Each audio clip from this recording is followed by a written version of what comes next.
পবিত্র রমজান মাসের প্রথম শুক্রবার সেহরির জন্য প্রস্তুতি নিচ্ছিলেন অবরুদ্ধ গাজা উপত্যকার নুসাইরাত শরণার্থী শিবিরে বসবাসরত তবাতেবি পরিবারের সদস্যরা। এদিকে সেহরির জন্য প্রয়োজনীয় রান্নাবান্না শেষ করছিলেন বাড়ির মহিলারা। অন্যদিকে বরকতময় এই দিনে সেহরি খেয়ে রোজা রাখার অপেক্ষায় ছিলেন পরিবারটির অন্যান্য সদস্যগণ। তবে তাদের অপেক্ষার এই প্রহর শেষ হতে না হতেই বাড়িটির উপর বোমা হামলা চালায় সন্ত্রাসী বাহিনী।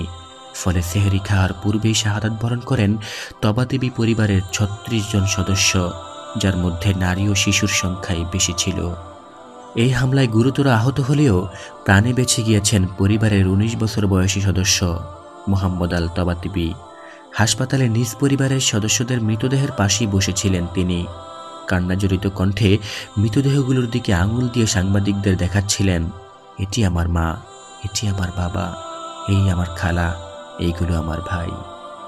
মুহাম্মদ বলেন, তারা আমাদের বাড়ির উপর বোমা হামলা চালিয়েছে যখন আমরা ভেতরে অবস্থান করছিলাম। আমার মা ও খালা তখন সেহরির জন্য রান্না করছিলেন। তারা সকলেই শহীদ হয়েছেন। এই মৃতদেহগুলো কবর দেওয়ার জন্য একটি ট্রাকে উঠানো হয়, কারণ এখানে মৃতদেহ বহন করার জন্য পর্যাপ্ত পরিমাণে ব্যাগ নেই। একটি সাদা কাপড়ে ২ জন বাচ্চার রক্তমাখা মৃতদেহ জড়িয়ে নেওয়া হয়েছে কাপড়ের অভাবে। এই হামলায় বেঁচে যাওয়া একই পরিবারের অন্য এক সদস্যকে দেখা যায় ঘটনাস্থলেই। মাটির সাথে মিশে যাওয়া বাড়িটির তলে থাকা শহীদদের খালি হাতেই উদ্ধারের চেষ্টা করছিলেন তিনি। ইউসুফ তবাতেবি নামের এই সদস্য বলেন, ইসরায়েলি হামলায় এখন পর্যন্ত পরিবারের ৩৬ জন সদস্য শহীদ হয়েছেন, তবে এই সংখ্যা আরও বাড়তে পারে। তিনি আরও বলেন, এখনও পর্যন্ত পরিবারের বেশ কয়েকজন শহীদের মৃতদেহ উদ্ধার করা যায়নি, কারণ এখানে পর্যাপ্ত বুলডোজার ও সরঞ্জামের অভাব রয়েছে। আমরা খালি হাতেই উদ্ধারের চেষ্টা চালাচ্ছি। আমরা বেলসা ও হাতুড়ি নিয়ে এসেছি, তবে ধ্বংসযজ্ঞের মাত্রা এতই বেশি যে এটি কোনো কাজেই আসছে না। গত সপ্তাহের সোমবার থেকে শুরু হয়েছে পবিত্র রমজান মাস।